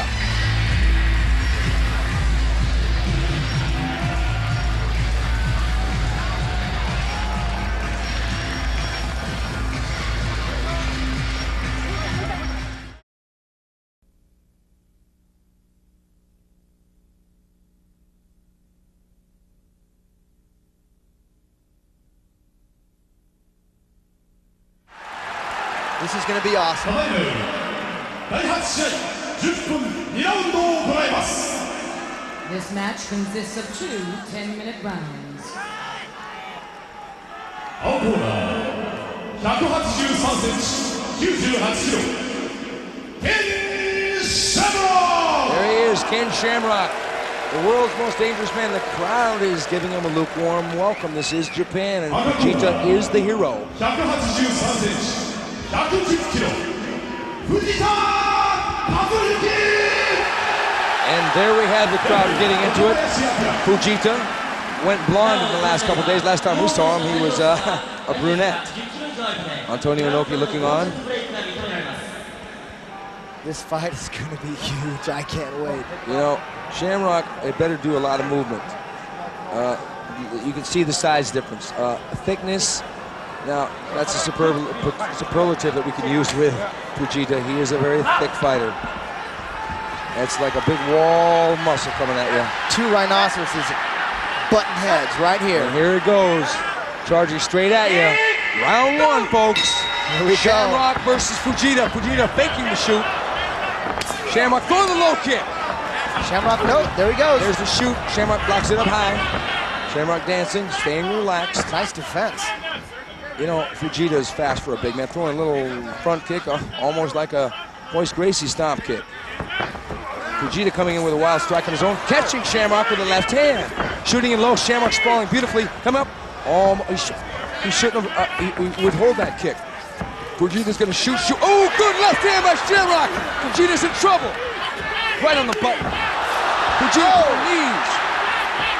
I'm impressed by Shamrock here. His takedown defense is Good awesome. knee by Shamrock. Yes. Oh, good takedown. Oh, Shamrock's down. Famous back. Oh, not a good position. Expect a suplex, folks. The crowd's going nuts. There's the suplex, over the shoulder suplex. Shamrock's got to get down low. Boy, does Fujita have There's a chin. There's Don Frye right down there screaming at Shamrock. 1 minute left. It's already been an action fight. Fujita's already cut a little bit around the nose. The fight has only just begun, Steve. Only just begun. It will go to the ground. Shamrock, as you said, has done a great job of defending. Shamrock holding the rope. That is illegal, folks. Cannot hold the ropes to where the takedown. Shamrock buying time, going for the underhook now, trying to sprawl out. Shamrock. He's going to get a win. He's going to get a warning. He's going to get a yellow card. He's going to get a yellow card. There it is. There it is. Now, in case you're not familiar, if you break the rules, you get 2 warnings. 2 yellow cards. If you break it a 3rd time, you get disqualified. So he gets a free restart. He took the rule warning. Now that does factor in the judging, though. Shamrock's finding a really smart game plan here.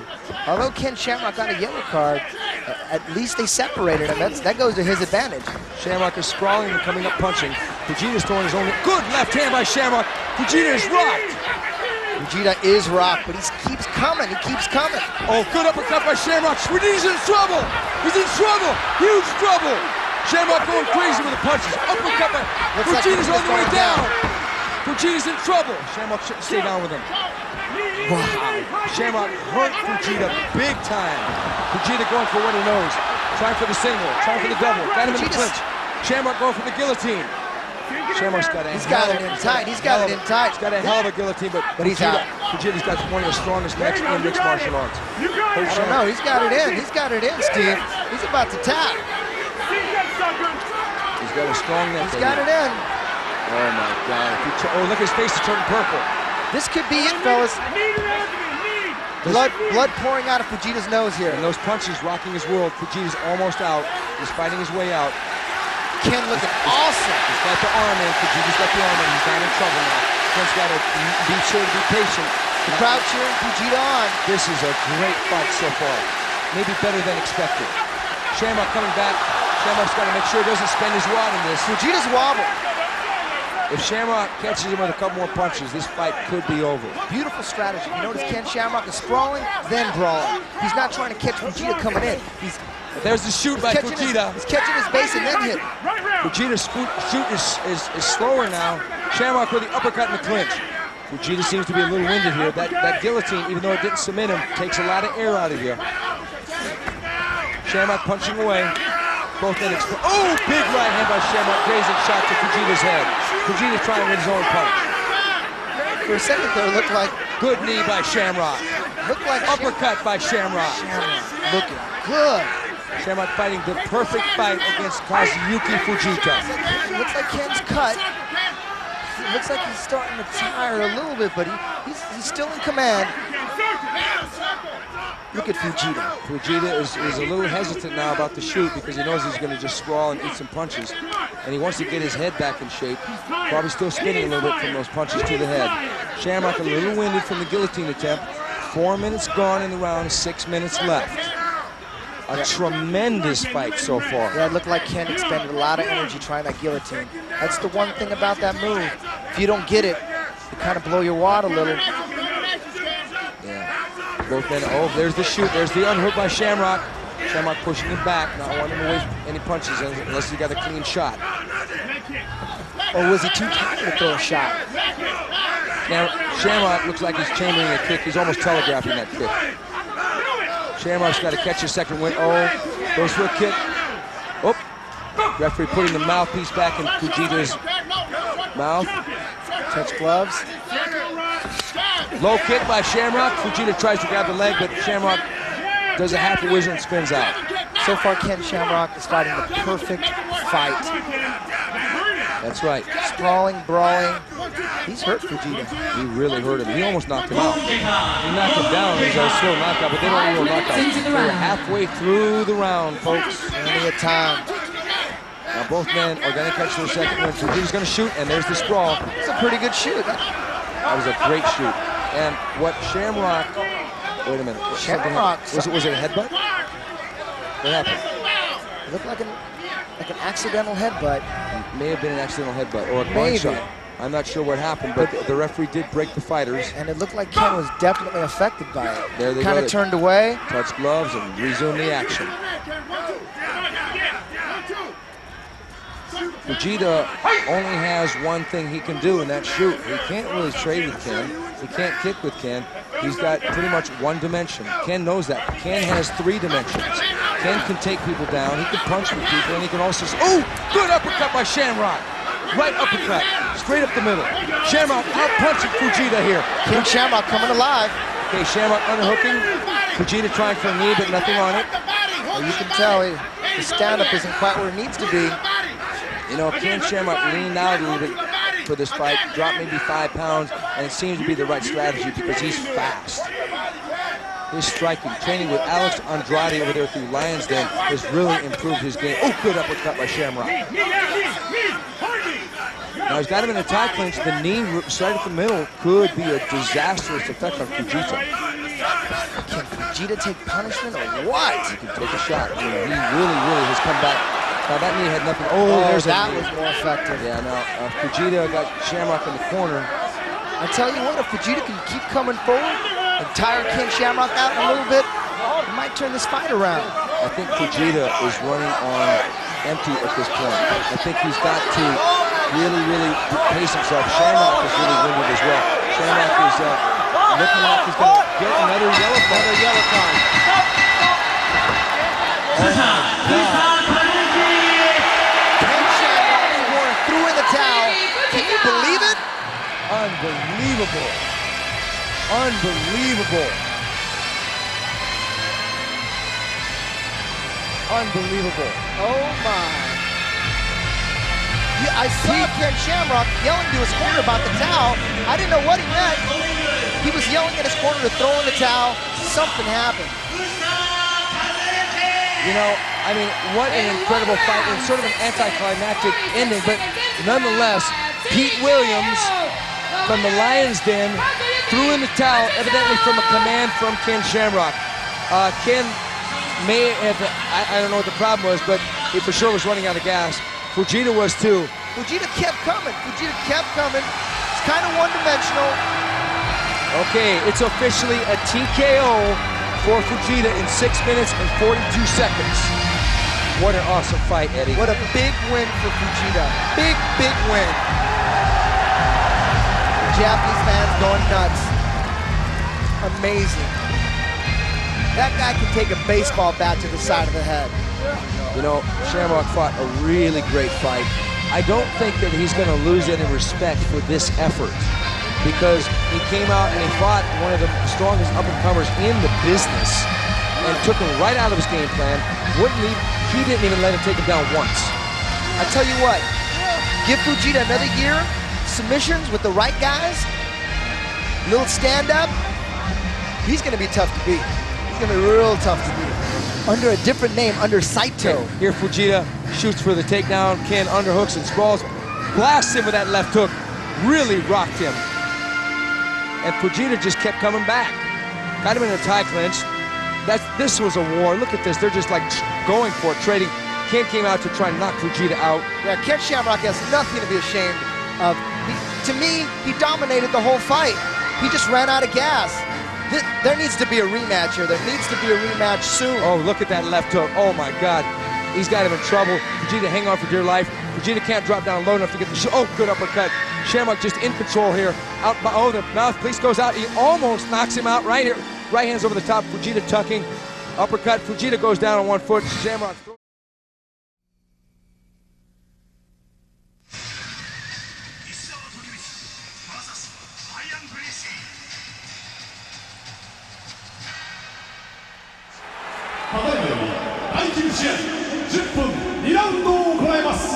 The match consists of 2 10-minute rounds.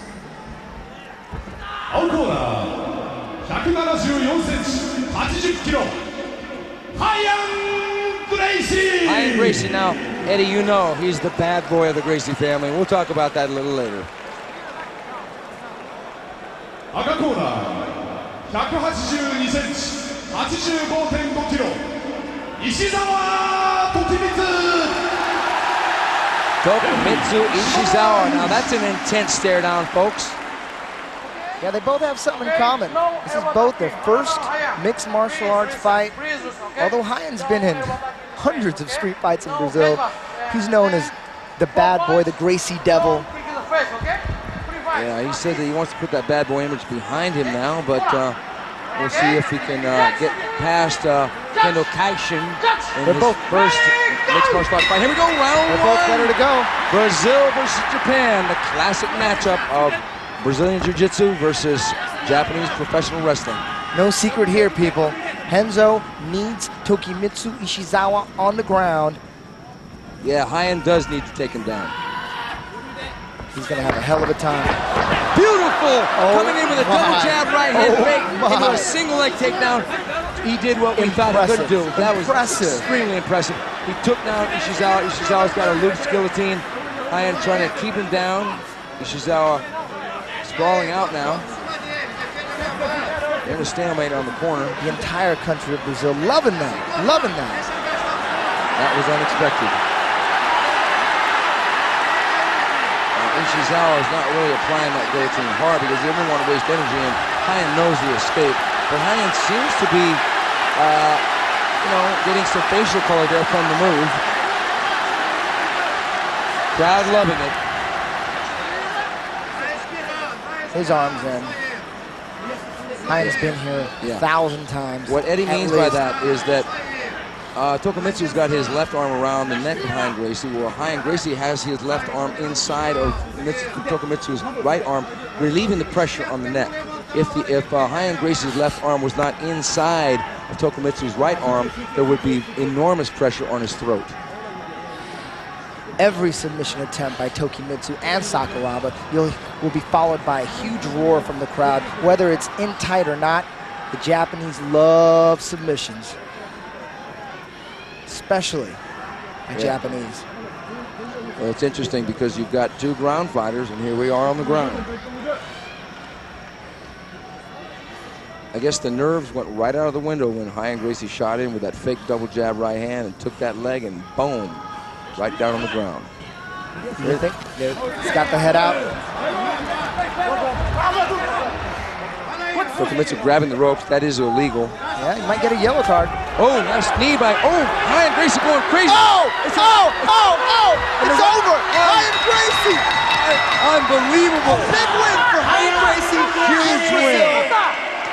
Huge The win. winner is Hyan Gracie! Hyan Gracie took his time, stood him up, and just unleashed a barrage of punches set up by a knee. Right now, the entire country of Brazil is experiencing an earthquake. Everybody's jumping, screaming. Oh my. Well, Tokimitsu Ishizawa came in with a lot of attitude, but he did not know how to block punches, unfortunately. Hyan Gracie unleashed a great barrage of punches. The winner I tell you, by Steve, referee Hyan stoppage Gracie Hyan Gracie! is explosive. You know, that was impressive. That was impressive. I'd hate to get in a street fight with that guy. You know, I would too. He said that he had, that was a referee stoppage at 2 minutes and 16 seconds into the first round. What? Now here's the knee didn't land, but he starts, there's a left. I mean, he just unleashed it. Oh, right there, he's out on his feet. The ropes are holding him up. That was at least 10 punches. Solid flush on the chin. 1, 2, 3, 4, 5, 6. I mean, right on the chin. See, when you hit the chin, the body goes limp. If you hit the top of the head of the temple, you can take it. But when you hit a guy directly on the chin, it's very hard for anyone, even an experienced pro boxer or kickboxer, to recover.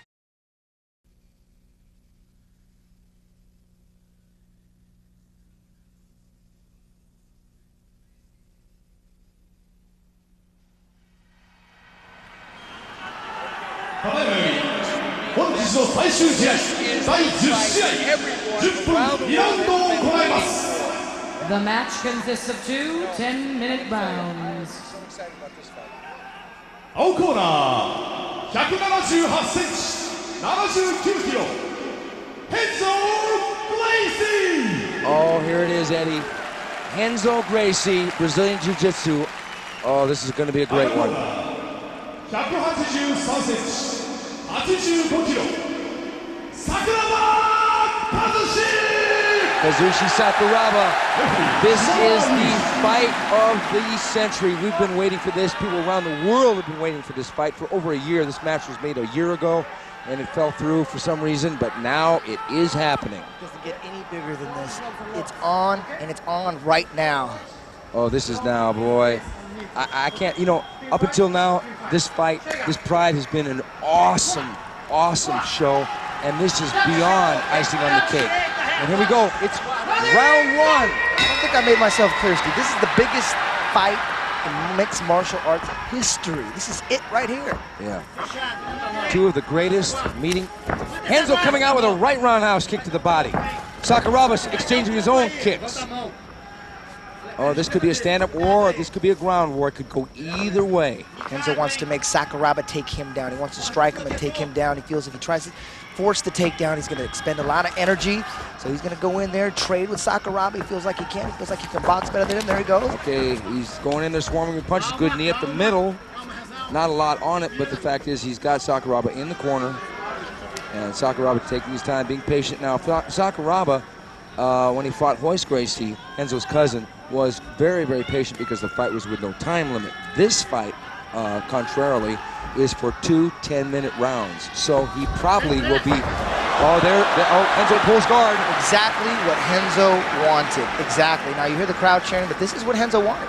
Renzo wanted to force Sakuraba to take him down. Renzo wants to be in the guard. Sakuraba defending well, trying to keep up and popping up. And Renzo with the up kick. Now that's a dangerous kick. And Renzo has knocked people out with that kick from the bottom. And he says he drills it constantly. Good low kick by Renzo. Sak pulled out a little bit so it caught the foot rather than the shin. I don't think you're going to see Renzo on his back playing the butt scoop. He's going to pop back up. Renzo throwing another good right low kick. Unlike Royce and Royler, Renzo has real, true stand-up skills that Sakuraba must respect. Another good low kick by Renzo Gracie. Renzo needs to watch that high round kick to the head. Sakuraba does do strikes. Now there's another low kick. Now it's ironic that Sakuraba stopped Royce Gracie with low kicks, but Renzo is chopping away at Sak. Now Sak going with his low kick. Now Renzo is dangerous from this position, folks. Don't think that he's in a position of weakness here. And like I said earlier, he drills the up kick. He actually showed it to Murilo Bustamante. Bustamante didn't really have that much faith in it, didn't drill it. Sak with another good kick to the leg. Another hard kick to Renzo's leg. He didn't, like I said, Bustamante didn't. Another good kick by Sakuraba.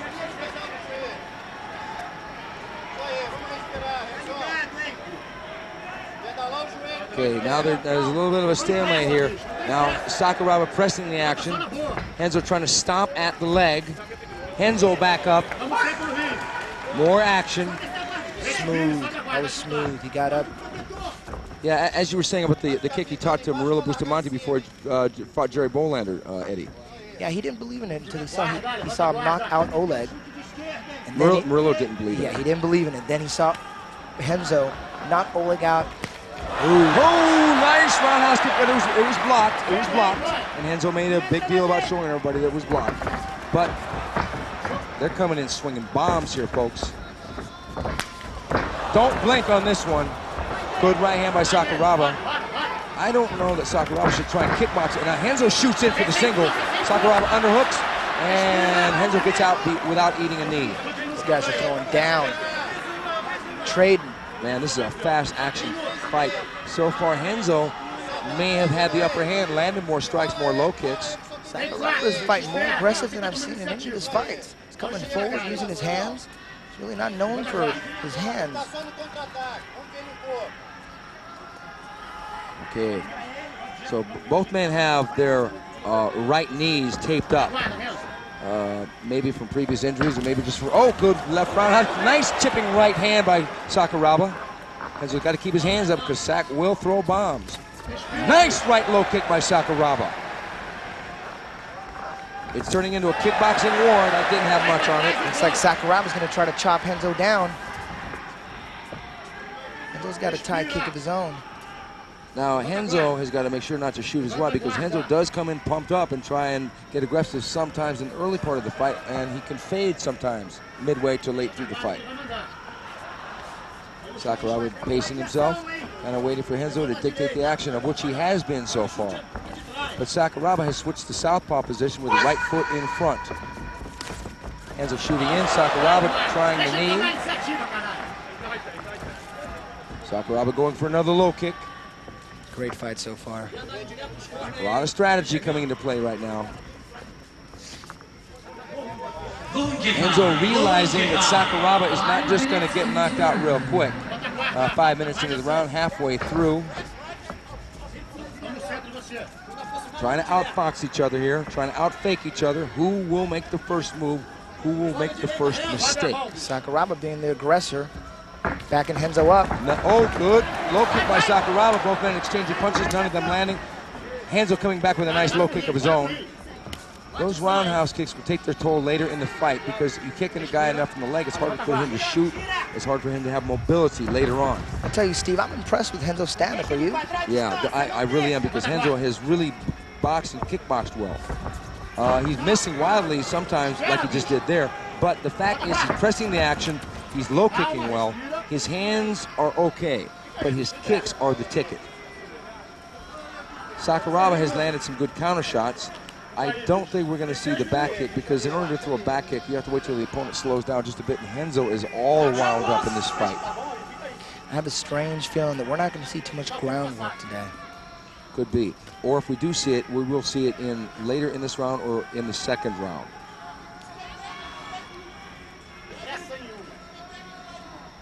Okay, they're locked up on the referee may tell them to get busy here. Sakuraba not worried about a takedown. He's got a real good wrestling base, and he trained with one of the greatest wrestling coaches in Japan, Mr. Ota, who was a silver medalist in wrestling in the Olympics. So he's got a real good wrestling foundation. Renzo's coach telling him to back up and throw the right hook. I think he's content with just holding on right here. And he's just going to wait for somebody to make a move, but I wouldn't be surprised if somebody stepped back and exploded with punches, much the same way Ken Shamrock was doing earlier. It's the waiting game, folks. 3 minutes left in the match. We have to be careful with that knee straight at the middle, because we don't want to accidentally hit the groin. I wouldn't be surprised if the referee broke it up and moved him to the center of the ring. Yeah, because there is no action right now. The referee, okay, he's bouncing the rope. Both men are playing the waiting game. There's Ryan Gracie, fresh off his spectacular victory over Kendo Kaishin.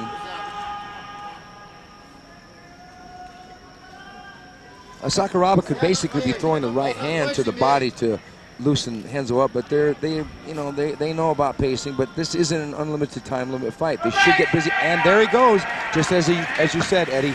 Break him up, let him stand up.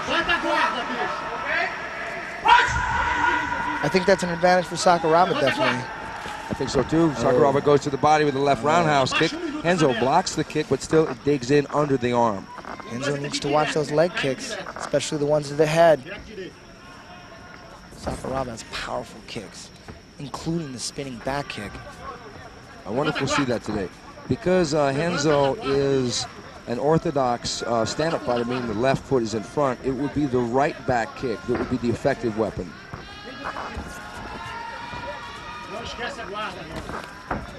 Renzo coming in with that left hook, and a good low kick by Renzo Gracie. You can hear the smack all the way through this stadium. Renzo's strikes are impressive. It's those kicks that are impressing me. His hands tend to miss a little bit. Going for the high kick, that's, it would be hard to catch Sakuraba with a high kick, but still, why not go for it? Keep the match going. It looks good to a judge. Now, Nice. Sakuraba's got his hands down, not a wise move. He's basically almost giving Renzo Gracie a free punch to the chin. I don't know that Sakuraba is a good enough boxer to be able to slip all those punches. Sakuraba's got a very strange stand-up style, very elusive, 1 minute left. and he doesn't telegraph his moves. Got a minute Oh, left. he's going to go for a double Mongolian chop over the top. Look at that. Sakuraba getting fancy here. Now, when Sakuraba does that, Renzo should double the jab and come in with the right hand. Sakuraba coming in with a left roundhouse kick and a right hand over the top. Not a lot of power on those shots, but nonetheless do score points. This is going to be a hard round to score. I think that Renzo's been aggressive. Oh, good low kick by Sakuraba. He does that off of the switch because it's from his lead leg, which is the right leg. Powerful kicks. Those could add up and take their toll later in the fight. Yeah. Renzo's keeping that right hand up. Renzo coming and charging in, but he's dropping his hands when he comes charging in. Sakuraba dipping to the right and throwing the left hand over the top and nothing on it. Sakuraba. And there we go, into round one. Into round one, folks. That round's a little too close to call, but I have to go with Renzo in that round. He was more the aggressor. I would have to agree with you on that because he was the aggressor. Sakuraba did damage with the low kicks, and he also did damage when Renzo was on his back momentarily. But Renzo was the better kicker in that round to the leg. I think Renzo worked harder. Here's the replay. Okay. And there's the roundhouse kick, which was blocked, fortunately, for Renzo, but he did go high with that. And here's another replay of it was a high kick, but it was blocked by Renzo. But still, it's an offensive move. It looks good to a judge. And here, Sakuraba fakes the high kick and throws the right low kick and catches Renzo. Interesting that we didn't see any of, another low kick by Sakuraba. That was a switch low kick, not a lot of power in that. Interesting, they didn't show any of Renzo Gracie's offense because he had some significant offense in that first round. I think Sakuraba definitely landed the harder kicks. Renzo was just a little busier. It could have went either way. You know, I would hate to be a judge right now because that was a close round. Renzo missed many of the punches he threw, but his kicks, predominantly all of them, landed. And Sakuraba used a lot of fakes, landed a couple punches, but landed some great kicks. I hate to rule fights or rounds a draw, but that was close to a draw. Although I got to lean a little bit towards Renzo. I just do, just for the aggression. I'm impressed with Sakuraba's ability to keep the fight up. The fight went down briefly, but he stood right up, backed up, landed a couple kicks. You know, their stand-up styles are so different. Renzo's got his hands up and Sakuraba's got his hands down, but they don't land punches to each other's face. Here we go, round two, folks. And this will be the final round unless they fight to a draw, at which time we will go to a 5-minute overtime in that case. Sakuraba right foot forward. Renzo Gracie left foot forward. Renzo shooting in. Oh, nice spin around. Takedown by Sakuraba. Sakuraba chopping away. Oh, he faked the jump, folks. Sakuraba will jump through the air, but he faked the jump and he didn't do much, but he's side kick and punch over the top. You don't know what this man is going to do. Amazing, absolutely amazing. The one thing I like about Sakuraba is he is one of the most creative mixed martial artists, and he will coin moves in his fights. He will do a move before anybody else does it, and then the whole rest of the world will copy his moves. Definitely relies on trickery. You think he's going up for the stomp, and he comes in with a side kick. Now he's got to watch out for those kicks going straight up. Oh, a back kick to the leg? My God. Now that I've never seen that one before.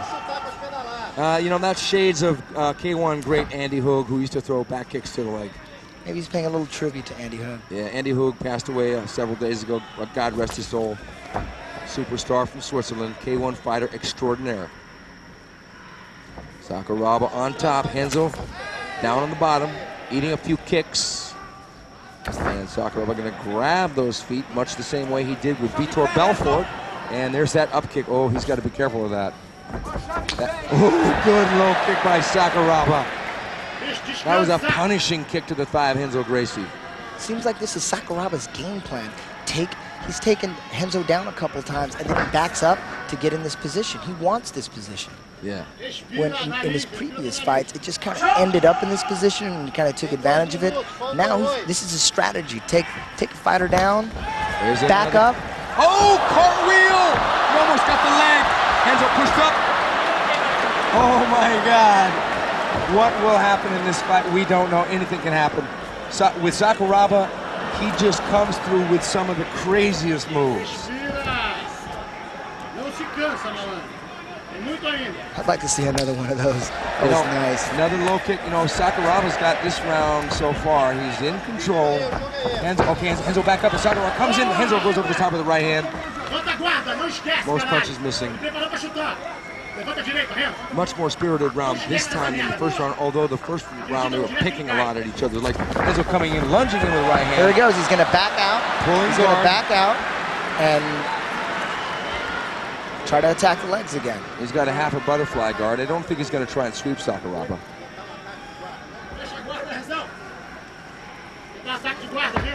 Sakuraba passing the guard without any, offense from Renzo Gracie. I don't think it's going to happen. It's not going to happen. He's going to back out here. I hope I'm wrong. I'd like to see a little ground action. Well, people who want to see ground action will say that a man who stands up is afraid to go to the ground, but then the reverse could be true, that the man who wants the ground action is afraid to stand up. But in this case, we know both guys aren't afraid to stand up. Here we go. Oh, Sakuraba trying for an axe kick over the top, Full guard. falling down into the guard. Renzo's going to hold his head down here. He's not going to let him stand up. There's Matsui and Takada, famous pro wrestler, in the corner of Sakuraba.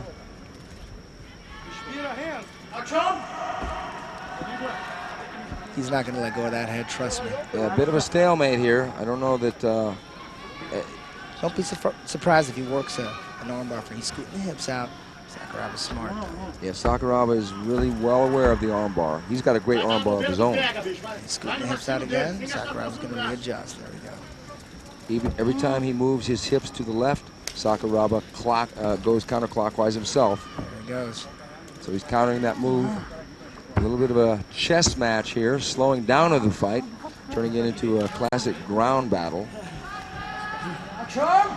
Neither man in a negative position right here. Renzo possibly in a good position to apply, as Eddie said, the armbar, or if he goes up high with the legs, the triangle. But I doubt Sakuraba's going to get triangled. There's a lot of sweat here. Sweat makes it real difficult to get those submissions. There's possibility here of an arm triangle. He has it set up. If Sakuraba 5 minutes into the round. has his left arm on the other side of Renzo's head, he can be in trouble. But I think he's a little too smart for that. Well, if Renzo keeps scooting, then that'll show action. But if they do sit in this position for too long, it may leave the referee with the unfortunate task of possibly restarting them standing. Because right now, Renzo is just basically hanging on. He's trying to scoot those legs up high. He just might be too sweaty to pull off an armbar or triangle. Too sweaty. That's why what Ensign did, coming in with pants, that's why I think that was a smart move. Yeah. Yeah, it was his only shot, really. And Yes. it didn't work, as we saw, but still, nonetheless. With the sweat being a factor, and Renzo now, he's not holding the hand up. He's holding his arms. Looks like he's going to go for it. But he doesn't want Sakuraba to do the Mongolian chop or the Shiwu chop. And Sakuraba back up. Here we go again. 4 Sakuraba- minutes to go. Sakuraba almost going back into the guard. And there's the low kick by Sakuraba. Sakuraba dancing out of harm's way. Doesn't want to catch an up kick. That could put Renzo Gracie. Renzo Gracie is fighting a little bit defensive right now. Sakuraba is pressing more of the action.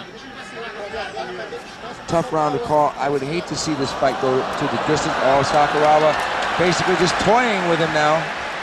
Not doing damage, but doing a psychological situation. I could almost guarantee this fight will go into overtime. It seems like it. Now, Renzo jumps up and Sakuraba goes in with a left hook, but it misses clearly. So here they are standing back up, folks. Possibly some more kickboxing out of these gentlemen.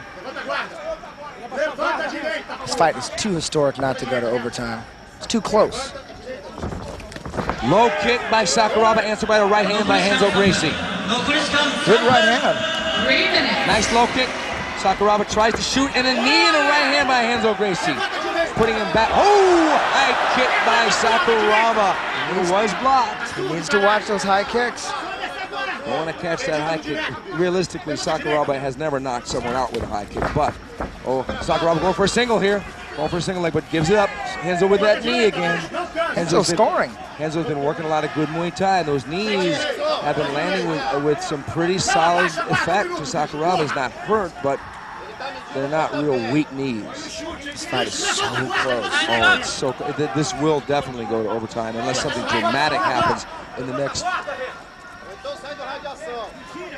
If the fight doesn't end, it will go into overtime. It's too close. Left hand, This fight is nothing on it. Too big just to end it. Renzo wants to box. Maybe he sees a weakness in Sakuraba's stand-up game. Oh, Sakuraba shoots. Gets the single leg off the ankle pit. And down into a loose cross. Renzo almost went for a leg there. See that? And back into Renzo's guard. Renzo scooting out. Sakuraba stacking up. Renzo pushing him back. Oh, just going to chamber that right kick. Sakuraba was looking for it. Yeah, he was. Oh. Hey, that was a nice move, but Sakuraba just gives him his back. Now, Renzo is a dangerous guy to give you back to, but he's working that side Kimura here. Sakuraba loves that move. The Kimura. I don't think he's ever finished anybody that way. Maybe in his gym. The real time, real fight. I don't think it'll happen. Ooh, he's got his back. 1 minute. 1